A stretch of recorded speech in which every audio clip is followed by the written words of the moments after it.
রোহান, একটা কথা বলি। হুম।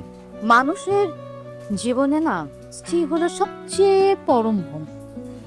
আর তুমি যে ভেবে দেখো, এই স্ত্রী তোমার সব সময় সঙ্গী, তোমার সাথে কাটে, তোমার সুখ দুঃখ বিপদ আপদ সব সময় তোমার পাশে আছে না? তুমি যদি অসুস্থ হও, সবচেয়ে বেশি কষ্ট পায় কিন্তু এই মানুষটা। তোমার সমস্ত কিছুর লায়াবিলিটিস কিন্তু এই মানুষটা নেয় না? তাহলে এই এত কিছু যে মানুষটা করে তাকে অবহেলা করছো কেন? না, আমি তো অবহেলা করছি না, কিন্তু আমার ওয়াইফের থেকে আমারও তো কিছু এক্সপেকটেশন আছে, তাই না? ডেফিনেটলি আছে, এবং সেটা তুমি যদি না চাইতেই পেয়ে যাও, পাও না। আমি কিন্তু যদি মনে করি যে এই মেয়েটা মানে তোমার ওয়াইফ পাইজা, আমি কিন্তু শুধু কথা বলেছি। দেখো, তোমার পুরো ফ্যামিলিকে টেক কেয়ার করে, তোমার মাকে টেক কেয়ার করে, পুরো সংসারে রান্না বান্না।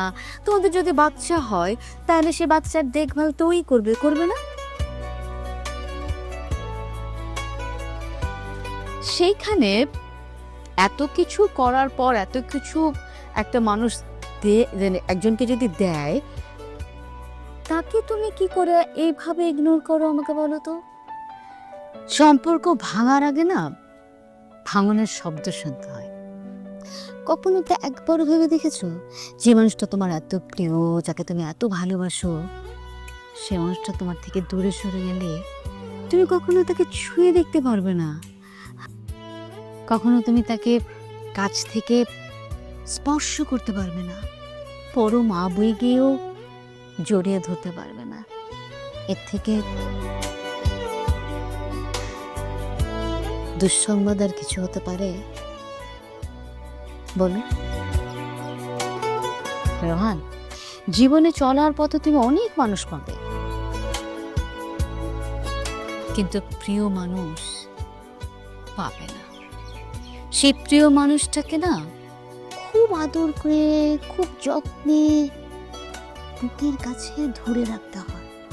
আমার কেন জানি মনে হয় এই মানুষটার কাছে you are the special one, you are the different one. Can you imagine?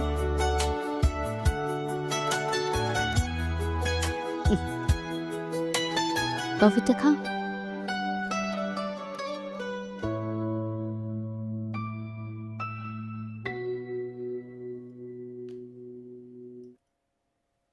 কিন্তু প্রিয়জন কিন্তু আর আসবে না।